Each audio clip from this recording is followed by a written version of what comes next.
같이 보겠습니다. 시작.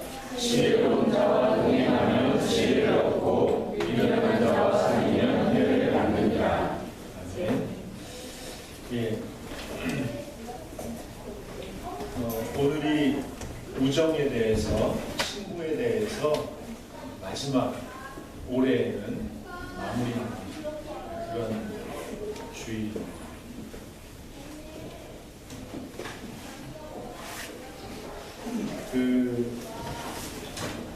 제 친구는 아니지만 추신수라고 혹시 아십니까? 예. 추신수 선수가 한 시즌 20홈런, 20도루, 100개의 볼넷, 그리고 100득점을 이뤄냈습니다. 그 내셔널리그 최초의 선수고요.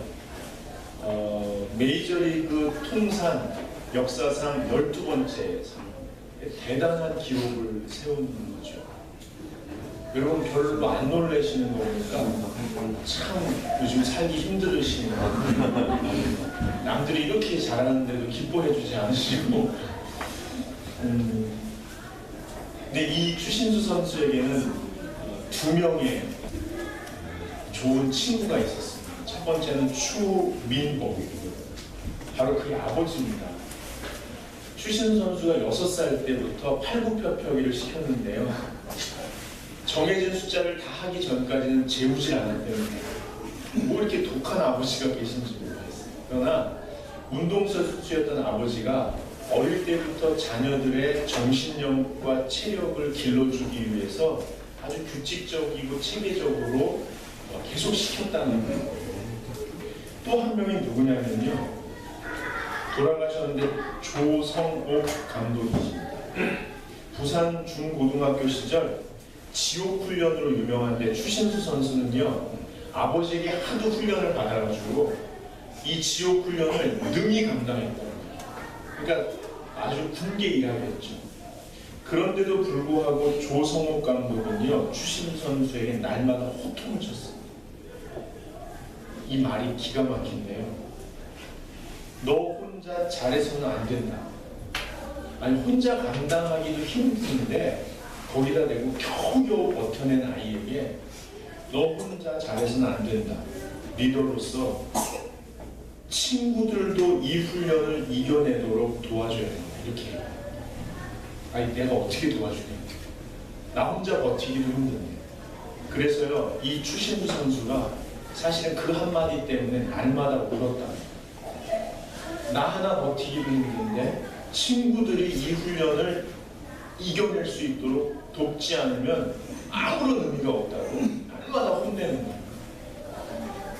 그러므로 고등학교를 졸업할 때는요, 추신수 선수는 자연스럽게 정신력, 체력을 바탕으로 인내, 책임감, 리더십이 뭔지를 뼛속 깊이까지 받아들였다. 여러분 아무리 훈련을 해도요 한계가 있습니다. 전문가들이 이렇게 얘기했습니다. 절대로 100m를 10초 안에 깰 수 없다. 근데 깼어요. 칼 루이스. 그리고 전문가들이 다시 9초 9대는 깰 수 없다. 칼 루이스가 1위였잖아요. 신기록 9.92초. 9초 9대는 아무도 깰 수 없다. 88 올림픽 당시에 칼 루이스가 5번 레이, 그 다음에 캐나다에 기억나십니까? 벤 존슨 선수가 6번 레이를 섭니다. 칼 루이스는요, 벤 존슨이 하도 잘하고 치고 올라오니까 절치부심하고 정말로 열심히 연습해가지고 자기도 놀랄 정도로 실력을 갖췄습니다. 뛰는데요, 칼 루이스 장점이 뭐죠? 60m 이후의 스파트가 상당합니다. 치고 나갑니다. 근데 기적이 일어납니다. 벤 존슨이 칼 루이스를 제치기 시작합니다. 그때 기록이 칼 루이스가 9.92입니다. 벤 존슨이 9초 79. 기적이 일어났습니다. 칼 루이스가 신사답게 가서 벤 존슨을 축하해 줍니다. 여러분 아시듯이 나중에 밝혀졌죠. 벤존스가 금지 약물이었던 아나볼릭 스테로이드 근육 강화제를 맞았던 사실이 밝혀지면서 금메달이 회수되고 무려 25년 동안 감옥에서 살게 됩니다. 벌었던 모든 돈, 명예, 후배를 가르칠 수 있는 특권까지 다 없어집니다. 25년 만에 그가 다시 88 올림픽 당시 뛰었던 운동장에 얼마 전에 왔습니다. 그 율법 레인에서 뛰었습니다. 그리고 약물을 복용하지 맙시다 하는 퍼포먼스를 보였죠. 다행입니다. 다시 빛 가운데에서 제 역할을 감당하는 이 사람을 누가 손가락질하겠습니까? 근데 이 사람이 마지막으로 한마디를 합니다. 모든 선수들에게 부탁합니다. 좋은 코치를 만나십시오. 그게 무슨 말입니까? 당시 코치가 자기한테 얘기했다는 거예요. 다른 선수들도 다 맞아. 경쟁하려면 너도 복용해야 한다니까.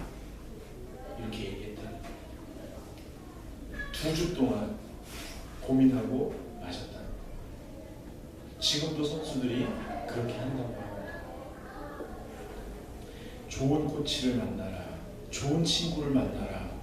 옆에 좋은 사람을 두어라. 여러분 곁에는 누가 있습니까?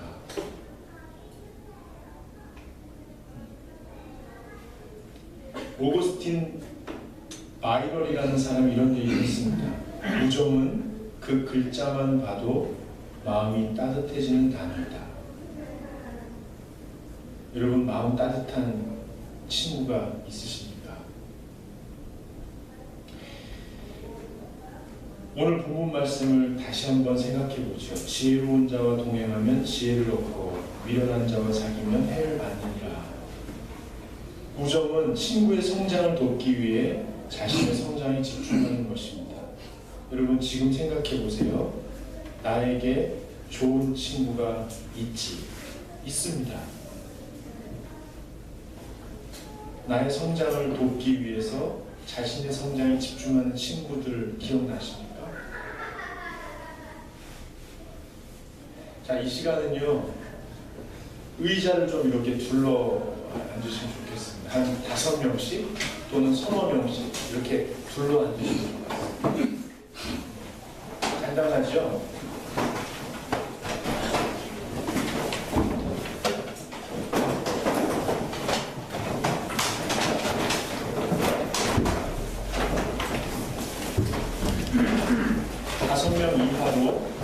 조를 한번 나눠보시면 좋겠습니다. 일단 상관으로 너무 크면은 다 같이 얘기할 수가 없으니까 조를 한번 이렇게 나눠보시죠.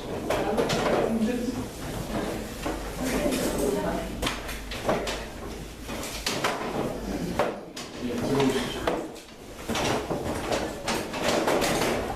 자, 이제 한번 나눠보시죠. 나에게 있는 좋은 친구를 한번 자랑하는 겁니다. 저한테는 이런 좋은 친구가 있습니다. 제가 그 친구 때문에 이렇게 성장한 경험이 있습니다. 라는 이야기를 한번 나눠보면 좋겠습니다.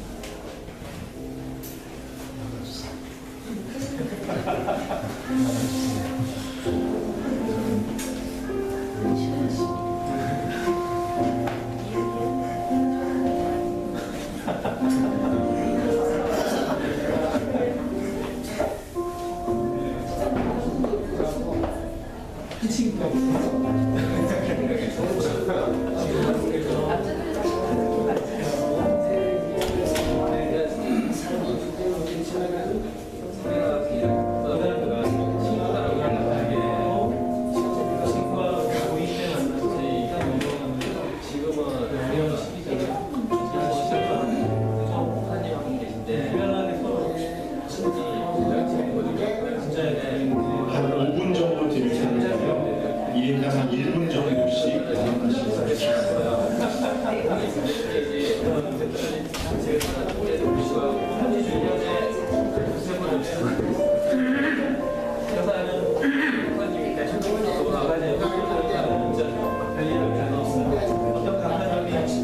어떤 강사님이 그런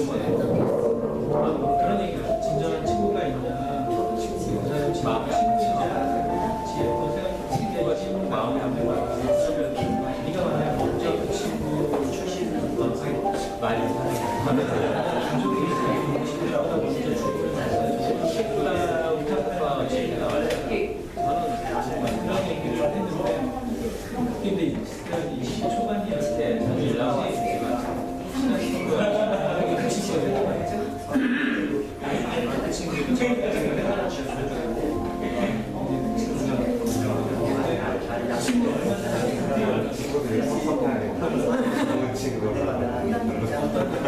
굉장히 힘들었어요.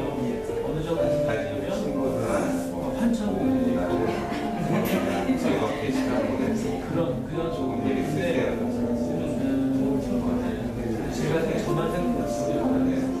제가 나름 다른 보였는데 그런 것 중에 한 대가 없어서 이러면서 집에 제가 생각했는데 20대 때 10대 때 어렵기 때문에 성장도 그때 이제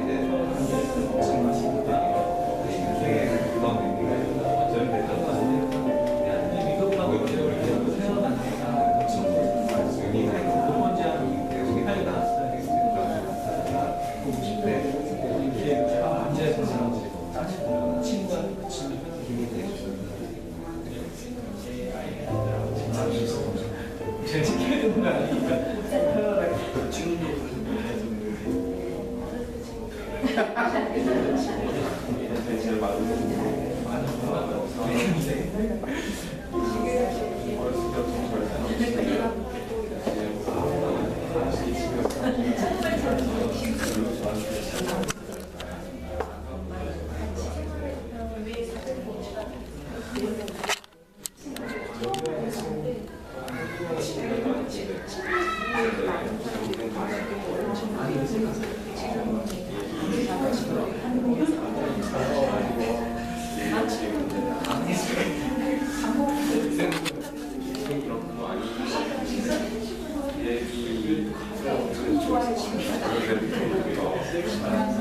성장시킬 수 있었다.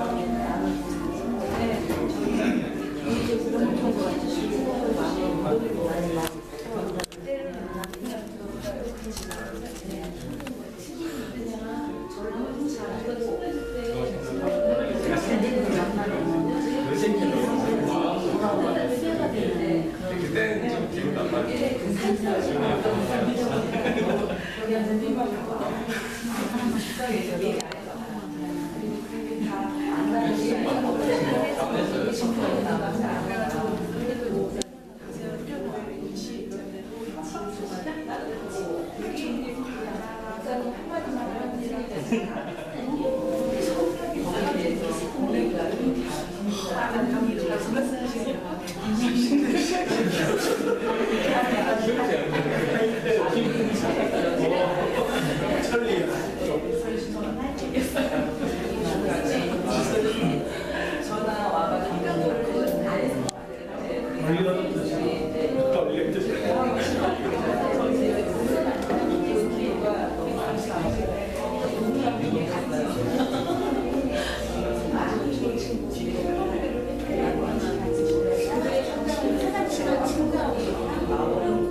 가정의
여유가 있었죠.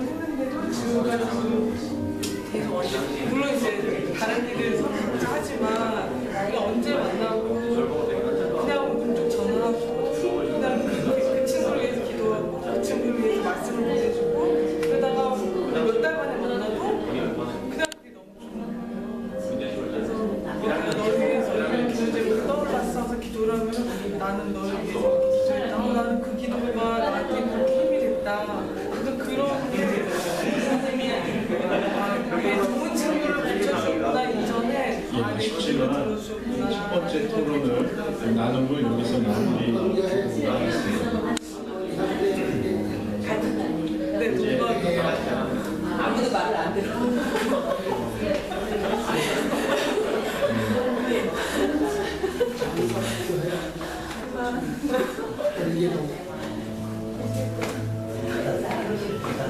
자, 이제 한번 저를 보시죠.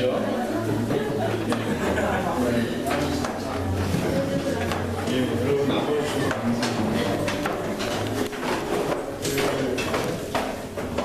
적당히 앉으시는 거예요. 1954년에 태어나서 2013년 올해에 길지 않죠. 59세의 나이로 소천하신 구본형이라는 분이 계십니다. 우리 시대 대표적인 변화 경영 사상가라고 알려져 있는데요. 1980년부터 2000년까지 IBM, 한국 IBM에서 경영혁신을 기획하고 실무 총괄을 했습니다. 2002년에 다시 구본형 변화 경영연구소를 세우고 작가로서 강연자로서 많은 들의 영향을 미쳤죠. 인문학으로 경영을 풀어내는 그 재능이 뛰어나고요. 시처럼 사는 것이 자기 꿈이었고 꿈대로 살다 간 분이십니다. 그 삼성 SDS e캠퍼스 인터넷에서 운영하는 e캠퍼스 3,000명 강사 중에 1위로 뽑혔고요. CEO들, 현존하는 CEO들이 선정한 최고의 변화 경영 이론가로 뽑혔습니다. 그리고 직장인과 대학생이 만나고 싶은 1순위 사람입니다. 저서로서는 익숙한 것과의 결별, 그리고 그대 스스로를 경영하라, 낯선 곳에서의 아침 등 19권이 있습니다. 이렇게 장황하게 설명드리는 것은 제가 볼 때 자신의 성장을 위해서 치열하게 살았던, 그리고 그것으로 다른 사람, 제자들을 돕고 그들이 오늘보다 더 나은 아름다운 내일을 살 수 있도록 돕는데 상당히 헌신한 사람으로 제가 꼽을 수 있기 때문입니다.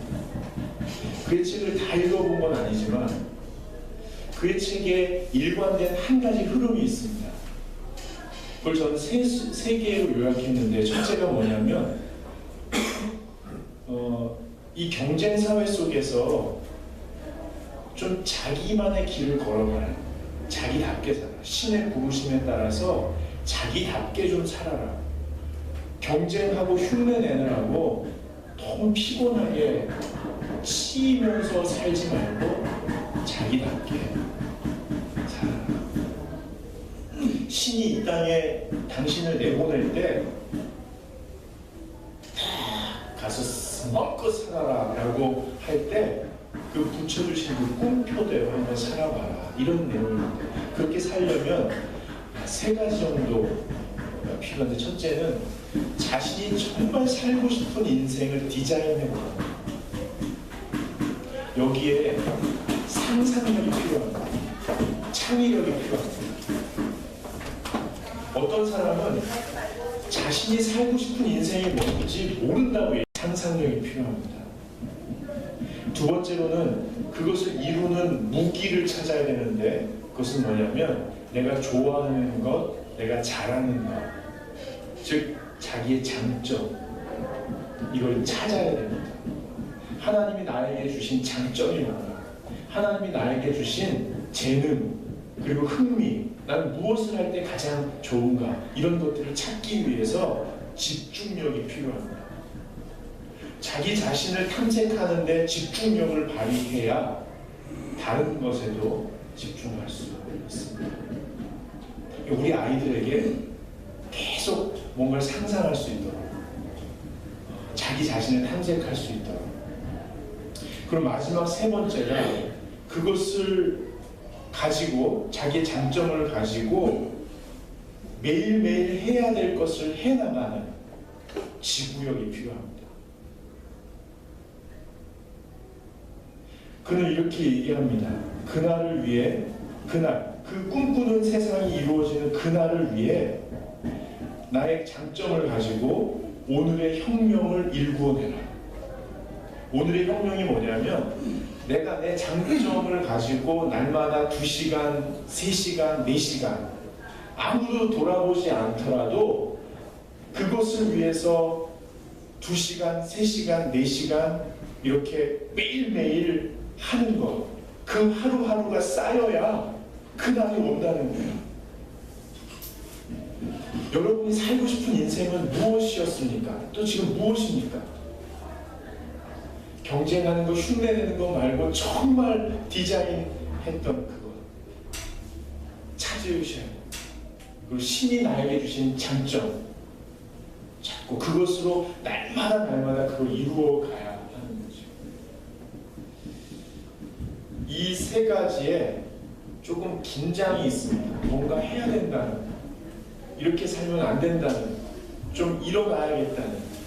그런데 그 긴장이 자칫하면 자기의로 빠질 가능성이 큽니다. 내가 이렇게 했다.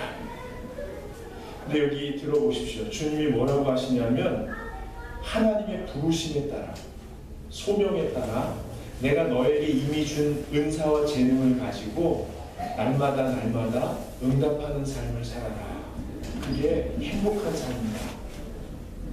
그것을 이루어 가기 위해서 어떻게 해야 될까요?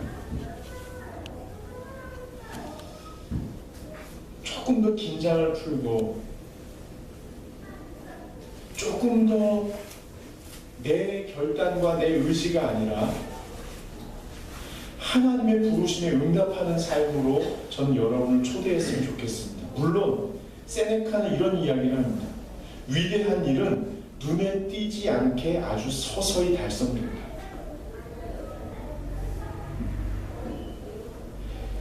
정말 역사적으로 인류에 도움이 되는 그런 역할을 했던 사람들의 특징 중에 하나가 뭐냐면, 아무도 모르게 오두막이나 동굴이나 이런 데에서 3년, 5년 또는 10년 양서를 읽고 기도하고 자기 내면을 성찰했던 그런 사람들이 역사의 현장에 나왔을 때 많은 사람들이 귀를 기울였던 것을 볼 수 있습니다. 물론 저는 조심스럽습니다. 우리가 모두 역사의 중앙에 서서 어떤 영향력을 발휘했으면 좋겠다라는 얘기를 하는 게 아니라는 사실을 여러분이 받아들여 주셨으면 좋겠습니다. 대통령이 하는 것이나 설거지를 하는 것이나 무게가 똑같다라고 얘기하고 싶은 마음이 있습니다. 싶은 마음이 있다는 건 뭐냐면, 저도 머리를 헷갈릴 때가 있다. 여러분 보세요. 저는 불과 몇 년 전까지만 해도 아이들에게 설교할 때 요셉처럼 다윗처럼 위대한 인물이 되라고 얘기하곤 했습니다. 왜냐하면 그들이 하나님께 쓰임받는 사람이라고 알았기 때문입니다. 근데 어느 날 한번 생각해 보세요.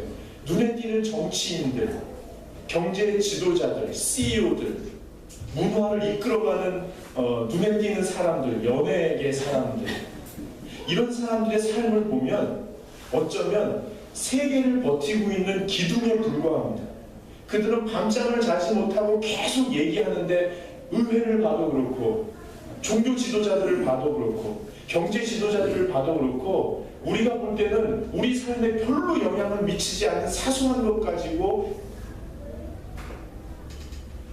죄송합니다 이런 표현에서 팍 터지게 싸우고는 아무것도 아닌 결론을, 우리가 봐도 우스운 결론을 내놓곤 합니다. 그렇다면 어쩌면 눈에 띄는 지도자들은 이 지구상의 인간 한계의 질서를 버티고 있는 기둥에 불과합니다. 그들은 온 힘을 다해서 그 기둥을 버티고 있습니다. 오히려 이 우주를 아름답게 꽃피우는 사람들의 이야기, 정말 서로의 마음을 이어주는 따뜻한 손길, 이런 것들은 소시민들 삶 속에서 인류 최초의 역사, 창조의 질서가 폭발되던, 태초에 하나님이 천지를 창조하시던 그 아름다운 역사는 어쩌면 우리 같은 소시민들의 작은 손길, 눈빛, 말, 대화, 작은 선물, 이런 것들 속에서 꽃피어지는지도 모릅니다. 어쩌면 그들은 역사의 희생자입니다. 그래서 저는 이렇게 얘기하고 싶습니다. 대통령이 하는 일이나 상임을 하는 일이나 그 무게가 같지 않다고 누가 감히 말할 수 있을까요?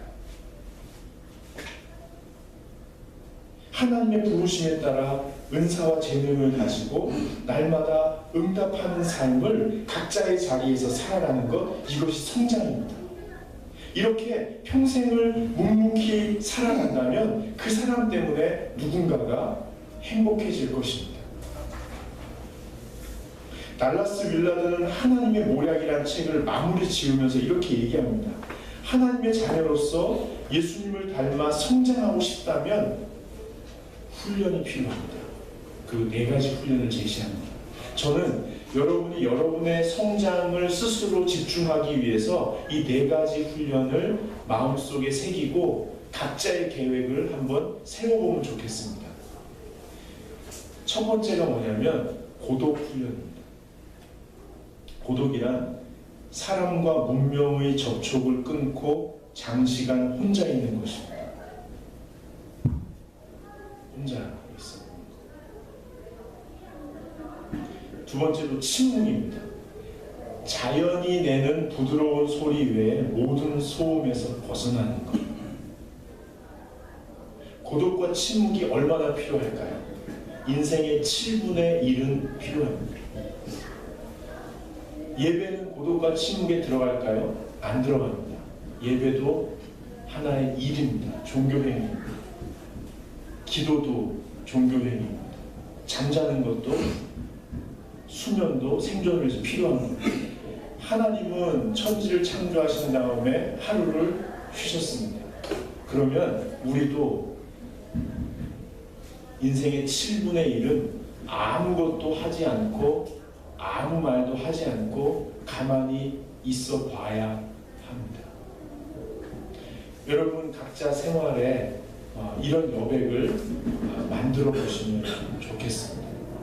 그러면 어떤 일이 벌어지냐면, 일단 그렇게 하루를 내서 또는 하루에 30분을 내서 침묵을 하면, 가만히 있어 보면 어떤 일이 벌어지냐면, 제 얘기는 아니고 달라스 윌라드예요. 자기 속에 영혼이 살아있다는 것이 감지된다는 거예요. 아, 내가 영적인 존재구나. 두 번째로는 하나님이 내 코앞에 와 계시구나. 그리고 그 하나님이 온 우주 만물을 선하게 이끌고 계시구나 라는 것을 받아들여야 됩니다. 그리고 세 번째, 그렇게 나쁘지만은 않구나. 사는 게 모든 상황이 그렇게 나쁜 것만은 아니구나. 사람들이 말하는 것만큼, 내가 느끼는 것만큼 그렇게 나쁘지만은 않겠구나라는 것을 알게 된다. 그럼 숨 한번 크게 쉬고 다시 살 수 있다는 것입니다. 세 번째는 공부입니다. 예수님이 말씀하시고 보이신 태도를 배우고 익혀서 실천하는 것, 이게 공부입니다. 네 번째는 내 마음과 생각, 모든 존재를 다해서 주님을 높이고 인정하는 것. 예배 시간뿐만 아니라 모든 삶에서, 그래서 주님의 임재 안에 머무는 것. 이 네 가지를 기억하십시오. 고독, 침묵, 공부, 예배. 우리 숲속센터 교회에 아무 프로그램이 없고 아무 훈련 프로그램이 없고 그렇습니다. 그래서 좋아하시는 분이 많습니다. 그런데 저희가 훈련을 한다면 이 네 가지가 될 겁니다. 그리고 일괄적으로가 아니라 여러분 개별적으로 각자에게 어울리는 대로 이것을 해나가실 수 있도록 저희 교육자들이 도와드릴 수 있는 만큼 도와드릴 겁니다. 일단은 고독과 침묵 훈련을 먼저 해보시면 좋겠습니다.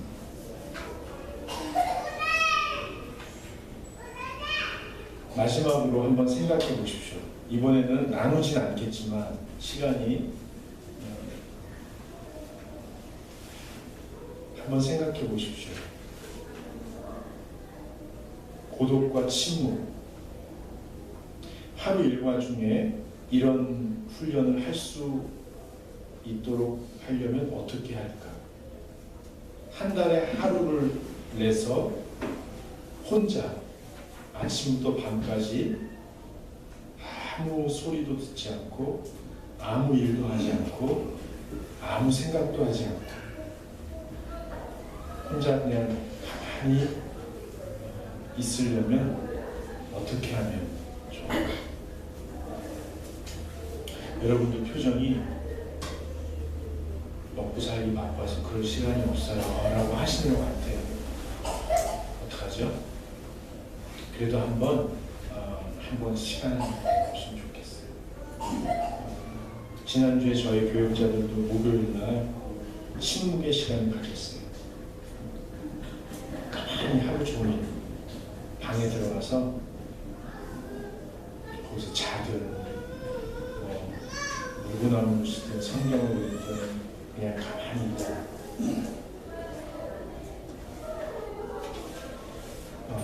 여러분도 한번 생각해 보세요. 어떻게 고독과 침묵을 내 일상으로 끌어들일 수 있을까? 여러분이 여러분의 성장에 집중하실 때 여러분 때문에 여러분 친구들이 성장하실 수 있습니다. 여러분 때문에 여러분 친구들, 그리고 가족들이 조금씩 더 성장하실 수 있게 되기를 바랍니다. 우리 주보에는 지존하신 주님이 있는데요. 마지막으로 사랑의